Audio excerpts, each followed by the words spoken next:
Hello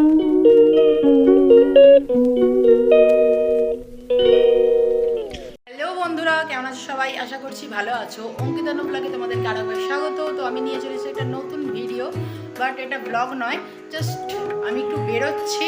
তো কোথায় যাচ্ছি সেটা তোমাদেরকে আমি গিয়ে দেখাবো। আর ওই জন্যেই তো মানে একটুখানি জাস্ট ব্লগটা করছি, আর কিচ্ছু না। আর কেমন হয়েছে জানিও, আমার চ্যানেলটাকে সাবস্ক্রাইব করতে ভুলো না। তো আমি রেডি হয়ে গেছি, আর এখন বাজে প্রায় 7টা, মানে সন্ধ্যে 7টা।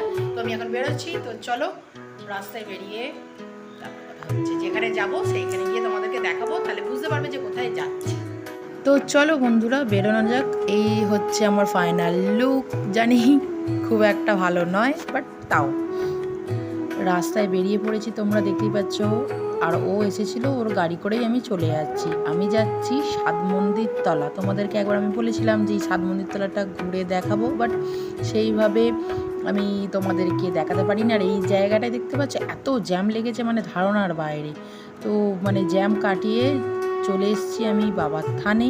আর এখানে হচ্ছে সাতটা মন্দির।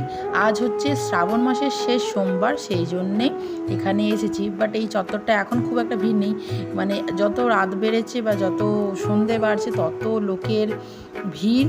কারণ এখানে এই শেষ সোমবার বলে পুজো দিতে এসছে সবাই। আর এখানে আমার বোন আর ভাই পুজো দিতে এসছে, তাই আমিও এসছি যে কি করব, বাড়িতে বসে থেকে সেই জন্য চলে এসেছি। আর তোমাদের সাথেও আমি শেয়ার করে নিলাম। তো শুধু আমি একা আসিনি, আমার মেয়েও এসছে। এই দেখো, দেখতেই পাচ্ছ, মানে আমি যেখানে আমার মেয়ে সেখানে থাকবেই, স্বাভাবিক ব্যাপার। তো চলো তোমাদেরকে একবার আমি বাবাকে দেখিয়ে দিই। এই হচ্ছে আমাদের মহাদেব। তো আমাদের পুজো দেওয়া কমপ্লিট হয়ে গেছে। এই যে বোন আর আমি, ভাই এগিয়ে গেছে। তো আমরা এখন যাব বাড়ির উদ্দেশ্যে। বোন আর ভাই যাবে সাইকেলে, আমি এসছি বাপির গাড়ি, মানে ওর গাড়ি করে। আর এখন যাব বাপির গাড়ি করে। বাপিকে একটু গল্প করতে করতে যাচ্ছিলাম, এই হয়েছে সেই হয়েছে। তো বাড়ি যাওয়ার উদ্দেশ্যে রওনা দিয়ে দিয়েছি। বাই বাই, টাটা, দেখাবে নেক্সট ভিডিওয়ে।